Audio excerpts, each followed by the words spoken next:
আন্তরিক ধন্যবাদ স্টুডেন্ট সাহান মন্ডল মহাশয় 990 চ্যানেলের ভিডিওটি ক্লিক করার জন্য। স্টুডেন্ট, এখন আমি তোমাদের 2026 সালের দ্বিতীয় ইউনিট টেস্ট ক্লাস 6-এর যে সায়েন্স মানে অর্থাৎ পরিবেশ ও বিজ্ঞান সাবজেক্টের যে প্রশ্নপত্রটি দেখতে পাচ্ছ, দেখো ফুল মার্কস হচ্ছে 50। এই যে প্রশ্নপত্রটি দেখতে পাচ্ছ, এই দেখো কত সুন্দর প্রশ্নপত্রটি এবং এর উত্তরটাও কত সোজা। একটু মনোযোগ দিয়ে দেখো, তোমরা অবশ্যই উপকৃত হবে। দেখো, ভিডিও ভালো লাগলে অবশ্যই একটা লাইক করে দিও। তো একটা কী বলছে দেখো, সঠিক উত্তরটি নির্বাচন করো। নিচের কোনটি রূপান্তরিত শিলা? তোমরা নিশ্চয়ই জানো মার্বেল একটি রূপান্তরিত শিলা, অর্থাৎ এই যে বিয়েরটা তোমার উত্তর হবে। 2 বলছে দেখো, পাশের ব্লকটির আয়তন কত? এখানে দেখতে পাচ্ছ যে বাক্সটি দেখতে পাচ্ছ, এটা আয়তকার বাক্স। আয়তকার বাক্সের আয়তনের সূত্রই হচ্ছে দেখো দৈর্ঘ্য গুণিত প্রস্থ গুণিত উচ্চতা। ওকে, অর্থাৎ এখানে দৈর্ঘ্য কত হচ্ছে দেখো, এখানে 2 গুণিত দেখো প্রস্থ হচ্ছে 1 গুণিত উচ্চতা হচ্ছে দেখো 1.5, এটা টোটাল গুণ করলে হবে 3। ওকে, আর এটা কি হচ্ছে সব সেমি দিয়ে অঙ্ক। আর আয়তন লিখলে হয়, অর্থাৎ আয়তন বার করলে হয় ঘন, ঘন সেমি। ওকে, অর্থাৎ এই সেমিকে অর্থাৎ সিএমকে 3 করতে হয়, ঘন মানে এই 3 করতে হয়। তাহলে এখানে দেখো এই সিএরটা তোমার অ্যান্সার হবে, এই 3টা হচ্ছে এটা ঘন। ক্লিয়ার? আর এটা হচ্ছে বর্গ, তাহলে এইটাই তোমার উত্তর হবে। ওকে, 3 বলছে দেখো, পাশের চিত্রে কোন শক্তি থেকে কোন শক্তিতে রূপান্তরিত হচ্ছে? এখানে দেখো তাপ দেওয়া হচ্ছে, আর এখানে কি প্রেসার কুকারের সিটি বাজছে, অর্থাৎ তাপ শক্তি থেকে শব্দ শক্তি হচ্ছে। ওকে, তাহলে এই যে সিএরটা হবে তাপ শক্তি থেকে শব্দ শক্তি। তারপরে দেখো 4 বলছে, কোনটি অন্যগুলির থেকে আলাদা? মিটার, কিলোগ্রাম, লিটার এগুলো সব একটা কী হয় পরিমাপের একক, আর অ্যাম্পিয়ার একটা যন্ত্র, তাহলে এইটা হচ্ছে তোমার আলাদা। 5 বলছে, পাশের চিত্রে অস্থিসন্ধিটি কোথায় দেখা যায়? দেখো এই যে চিত্রের অস্থিসন্ধিটি এটা হাতের আঙুলে দেখা যায়। ক্লিয়ার? 6 বলছে, কোষে কোষে অক্সিজেন পৌঁছে দেওয়ার কাজটি করে কে? অক্সিজেন পৌঁছে দেয় দেখো লোহিত রক্তকণিকা, নিশ্চয়ই তোমরা জানো। হৃৎপিণ্ডের সংকোচন মাঝে মাঝে বন্ধ হয়ে যাচ্ছে, এক্ষেত্রে যে যন্ত্রের প্রয়োজন সেটা হলো কি? হৃৎপিণ্ডের প্রবলেম হলেই পেসমেকার বসাতে হয়। ওকে, 8 বলছে, পেশির সঙ্গে হাড়কে যুক্ত করে কে? পেশির সঙ্গে হাড়কে যুক্ত করে দেখো টেন্ডন। আর এখানে বলছে দেখো 1 পাস্কাল সমান নিউটন বাই কি? বর্গ মিটার। কি? বর্গ মিটার। তাহলে এখানে দেখো এই যে বর্গ মিটার, এই বিয়েরটা তোমার অ্যান্সার হবে। ওকে, বর্গ সেমি নয়, বর্গ কিলোমিটার নয়, বর্গ মিটার। এটা বর্গ ফুটও নয়। নিউটন বাই বর্গ মিটার, অর্থাৎ ক্ষেত্রফল বর্গ মিটারে বার করা যায়, এই বিয়েরটা তোমার অ্যান্সার হবে। ওকে, 10 বলছে দেখো, বক্সাইডের উপাদান মৌলগুলি হলো কি? বক্সাইডের উপাদান মৌলগুলি হচ্ছে দেখো অ্যালুমিনিয়াম আর অক্সিজেন, এই সিএরটা তোমার অ্যান্সার হবে। ওকে, এরপর এখানে যে প্রশ্নগুলি দেখতে পাচ্ছ দেখো, এগুলি খুবই ইম্পর্টেন্ট একটি প্রশ্ন, খুবই সুন্দর ছবি এঁকে এঁকে প্রশ্নগুলি দেওয়া আছে। তো দেখো প্রথমে এখানে কি বলছে, এলপিজি এটাকে কি বলা হয়? Liquefied petroleum gas. আর সিএনজির পুরো নাম কি? কম্প্রেসড ন্যাচারাল গ্যাস, অর্থাৎ COMPRESED compressed natural gas, NATURAL natural GAS। ওকে, কম্প্রেস ন্যাচারাল গ্যাস। ওকে, বা বাংলাও তুমি লিখে দিতে পারো যে কম্প্রেস ন্যাচারাল গ্যাস, তাহলেও তোমার এটা রাইট দিয়ে দেবে। এরপরে দেখো 2 কি বলছে, পাশের চিত্রে একটি মাপনি চোঙে মিলিমিটার এককে জল রাখা আছে। দেখো চিত্র এ এখানে দেখতে পাচ্ছ, এটা চিত্র বি, এই দুটো মাপনি চোঙ। এখানে বলছে একটি অদাব্য বস্তুকে জলের মধ্যে রাখা মাত্র জলতল 10 দাগ থেকে 20 দাগে উঠে এলো, তাহলে বস্তুর আয়তন কত? অর্থাৎ কোনো জড় বস্তুকে কি হয় মাপনি চোঙের সাহায্যে তার আয়তন মাপার নিয়মটা কি? দেখো এখানে জল 10 মিলিমিটারে ছিল, অর্থাৎ 10 দাগে ছিল। যাই কোনো একটা পাথর ফেলা হলো, তখন এই জলটা 20 এককে চলে এলো, অর্থাৎ 20 দাগে চলে এলো। তাহলে দেখো 20 থেকে এই 10 বাদ দিলে তাহলে বাকি এই 10টা এই পাথরটার আয়তন। ওকে, তাহলে কি লিখবে? 10 মিলিমিটার। তাহলে আয়তন কত? 10 ml। ব্যাস। এরপরে দেখো কে বলছে, অক্সানোমিটার তুমি দেখতে পাচ্ছ, এই অক্সানোমিটার সমান কি বলেছে?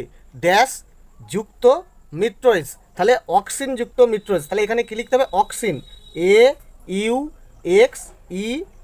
AUXEIN, অক্সিন যুক্ত মেট্রোয়েজ, তাহলে অক্সানোমিটার। ওকে, এরপরে দেখো 4 কি বলছে, নিচের ছবিটি কোনটি আলাদা? তাহলে এখানে দেখো, এখানে একটি বল প্রয়োগ করছে, দেখো চুম্বকের উত্তর মেরু এবং দক্ষিণ মেরুর মধ্যে বল প্রয়োগ করে, আকর্ষণ বল প্রয়োগ করে। দেখো এখানে গাছের পাতা পড়ছে, অর্থাৎ এখানেও দেখো বল প্রয়োগ করছে। কি মাধ্যাকর্ষণ শক্তি, মাধ্যাকর্ষণ বল প্রয়োগ হচ্ছে।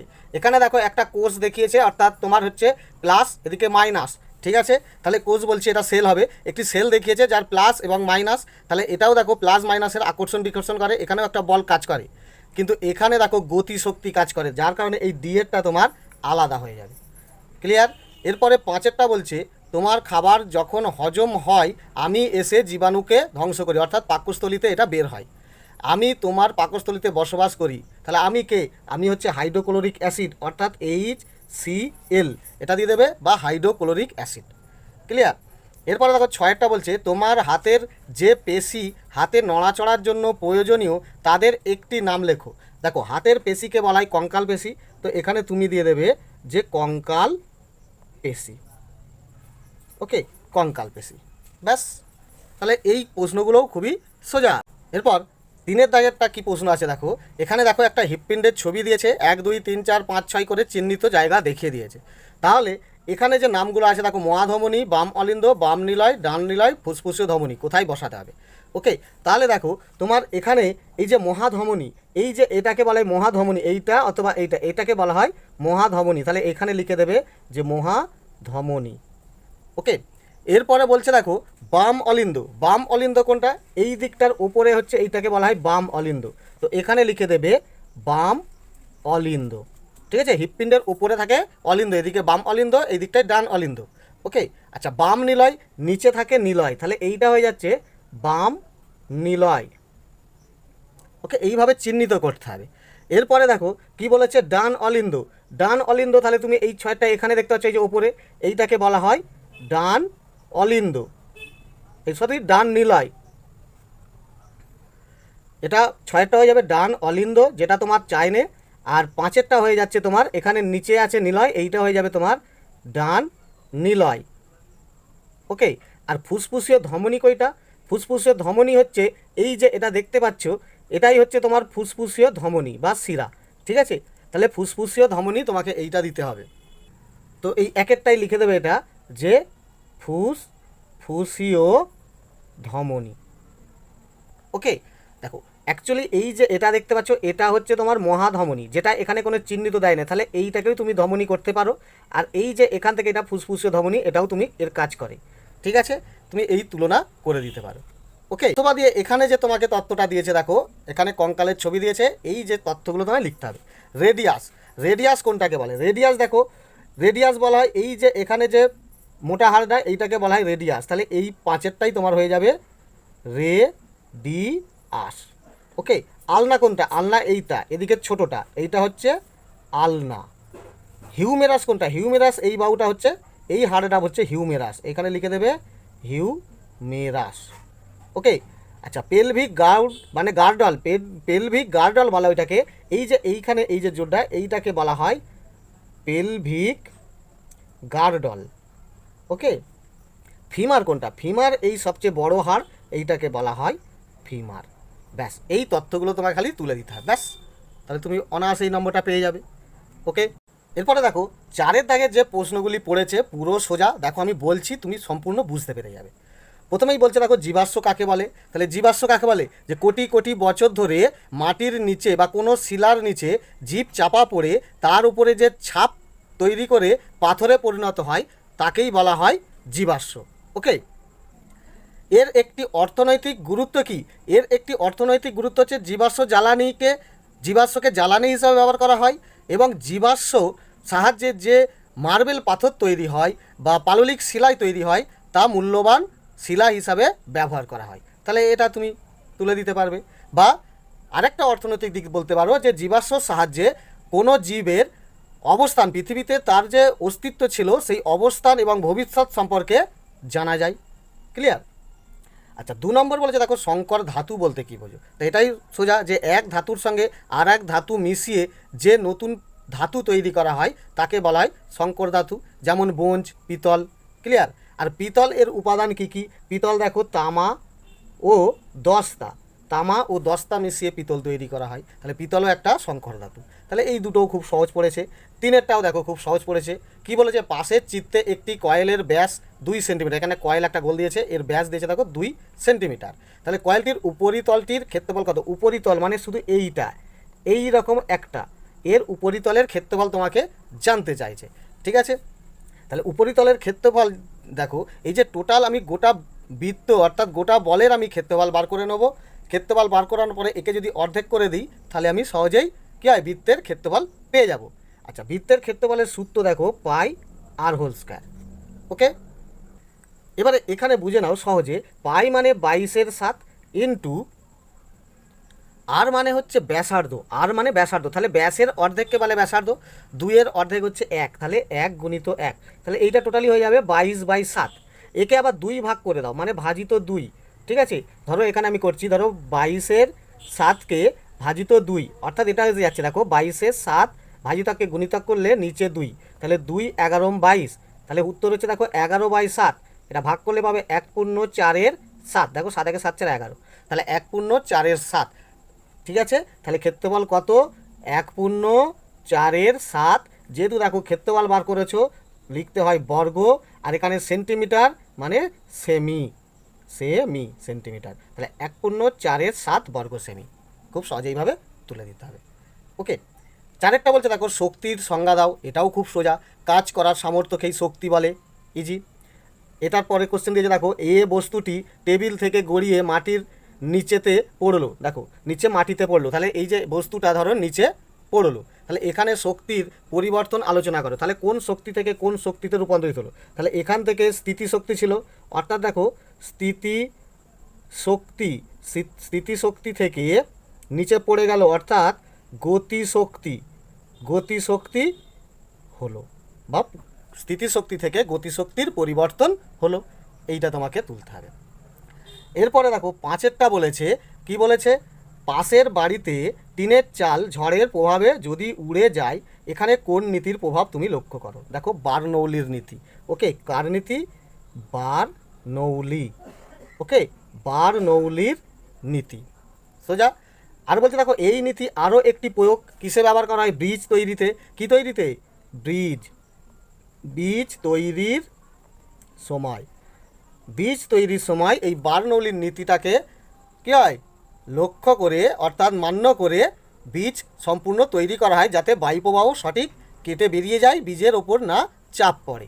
তাহলে এই সোজা প্রশ্নগুলোও খুবই তোমাদের কাছে ইজি। এরপরে 6এরটাও দেখো কি বলছে, মধ্যচ্ছদা কি, এটাও সোজা, তোমার বইয়ের 115 পাতায় দেখে নেবে। ওকে, অর্থাৎ বলবে বুক থেকে পেট পর্যন্ত শরীরের ভেতরে যে পেশিগুলি থাকে তাকেই বলা হয় মধ্যচ্ছদা।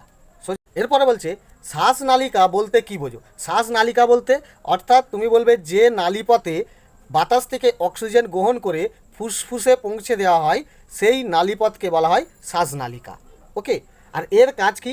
এর কাজ হচ্ছে বাতাস থেকে অক্সিজেনকে গ্রহণ করে কী হয়, ফুসফুসে পৌঁছে দেওয়াই হচ্ছে এই শ্বাসনালিকার কাজ। এও সোজা। ওকে, 5এরটা কি বলছে দেখো, বাম পক্ষ ডান পক্ষ মিলিয়ে দেখাতে বলছে। দেখো বাম অলিন্দ দেখো বিশুদ্ধ রক্ত বহন করে। ওকে, গোবিনী দেখো বৃক্কে থাকে। আচ্ছা, মানবদের দীর্ঘতম হাড় এই সবে দেখলে ফিমার, এইখানে এই যে পায়ের কাছে ফিমার। ওকে, একটি মোমবাতি জ্বালানো হলো, সেটা দেখো ভৌত অবস্থা থেকে রাসায়নিক পরিবর্তন হয়ে গেল। আরেকটা কি বলছে, যে চুম্বক পদার্থ নয়, হচ্ছে ইউরেনাস, এটা হচ্ছে পারমাণবিক পদার্থ। ওকে, তাহলে এই ডান দিক বাঁ দিকটাও তোমার খুবই সহজ। এরপর 6 দাগের প্রশ্নটি কি বলছে দেখো, এগুলোও খুব সোজা। বলছে বলের সংজ্ঞা দাও। বলের সংজ্ঞা কি? তুমি এটা লিখবে যে যা প্রয়োগ করলে স্থির বস্তু গতিশীল হয় এবং গতিশীল বস্তু স্থির বস্তুতে পরিণত হয়ে যায়, একেই বলা হয় বল। ওকে, আর বলের এসআই একক হচ্ছে দেখো নিউটন। এটা দেখো তুমি বলের সংজ্ঞাটা দেখতে চাইলে তোমার বইয়ে দেখো 82 পাতায় তুমি এটা পেয়ে যাবে। ওকে, আচ্ছা, লব্ধ রাশি কাকে বলে? এটা দেখো তোমার বইয়ের 64 পাতাতেই আছে। লব্ধ রাশি কাকে বলে? বলবে এমন কিছু রাশি আছে যাদের একাধিক মৌলিক একক আছে, তাদেরকেই বলা হয় লব্ধ রাশি। যেমন ক্ষেত্রফল, বেগ, ঘনত্ব, আয়তন, এগুলো তুমি উদাহরণ দিয়ে দেবে। তাহলে কি? ক্ষেত্রফল, বেগ, ঘনত্ব, আয়তন ইত্যাদি। এরপরে লাস্ট কোশ্চেন বলছে দেখো আকরিক কাকে বলে? এটাও সোজা। কী লিখবে, যে খনিজ থেকে বা কোনো খনিজ থেকে খুব সহজেই ধাতু বার করা যায় তাকেই বলা হয় ওই ধাতুর আকরিক। অর্থাৎ কোনো খনিজ থেকে ধাতু নিষ্কাশন করাকেই বলা হয় ওই ধাতুর আকরিক। খনিজটি হয়ে গেল আকরিক। এটাও দেখো তোমার বইয়ের 57 পাতাতেই আছে, খুব সোজা। এই আকরিককে আরেক কথায় বলা হয় উর, উর। তাহলে তুমি বুঝতেই পারছো এই প্রশ্নগুলো কত সোজা, কত ইজি। একটু মনোযোগ দিয়ে পড়াশোনা করলে কত সুন্দর নাম্বার তোলা যায়। তো অবশ্যই মনোযোগ দিয়ে পড়াশোনা করবে, থার্ড ইউনিট পরীক্ষাটা যেন পারফেক্ট পুরো নাম্বারটা আনতে পারো। ওকে, আর থার্ড ইউনিট টেস্টের আরও অন্যান্য কোশ্চেন আমি এই চ্যানেলের মাধ্যমে অনেক আলোচনা করেছি, অবশ্যই দেখে নিও। এবং আরও অনেক ভিডিও দেব, যদি পেতে চাও অবশ্যই সাবস্ক্রাইব বাটনটি ক্লিক করে বেল আইকনটি ক্লিক করবে। ধন্যবাদ।